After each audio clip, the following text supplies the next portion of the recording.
Last week, USD/JPY, EUR/JPY and Nikkei reached their convergence points. Congratulations to those who were able to secure profits. Now, let's take a look at the financial market outlook for the week of April 27 through May 1, 2026. How will the markets move this week? Let's take a closer look. This week's theme is China's Shadow Fleet Eradication campaign. Before we begin, a quick note on the model.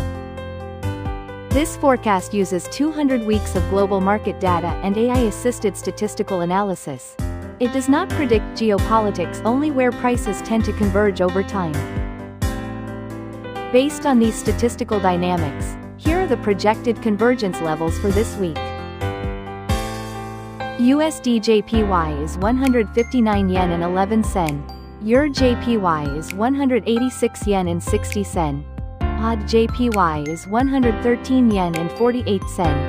GBP/JPY is 214 yen and 78 sen. The Nikkei 225 is 59,555 yen. The Dow Jones is $50,128. 10-year JGB yield is 2.28%. Gold is $4,901.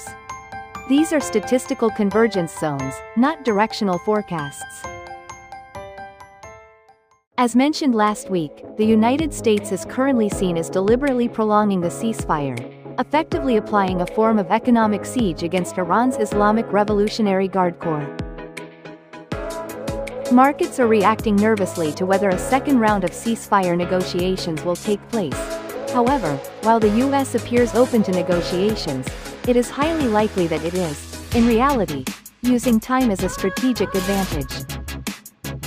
Some believe that the overall outcome has already been decided, but that is not the key point here. On land, the ceasefire holds.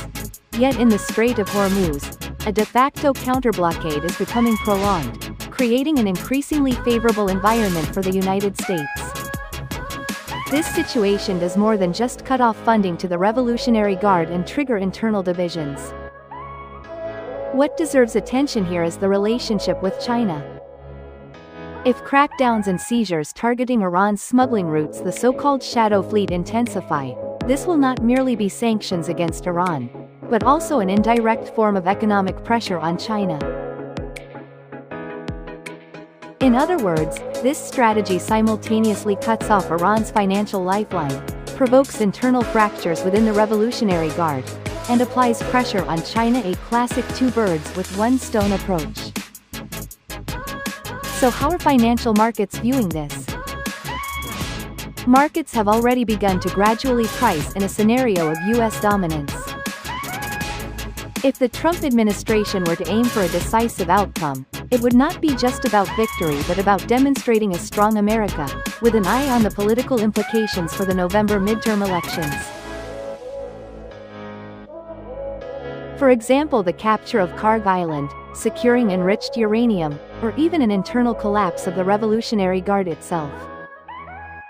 Furthermore, there is also the possibility that a democratic movement within Iran could accelerate rapidly. It remains unclear which form this will take, but a decisive move appears to be approaching, and the day of a U.S. victory may not be far off.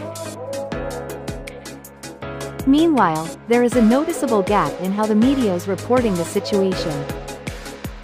Major media outlets in the United States and Japan, often leaning more toward liberal perspectives, do not seem to be emphasizing these developments strongly. However, markets are honest. The rise in equity markets is already reflecting growing expectations. And finally, the foreign exchange market. Regarding USD/JPY, Finance Minister Katayama used the word resolute. Historically, this has been interpreted as a signal that currency intervention may be near. While some see 160 yen as a defensive line, what truly matters is not the level itself, but the timing.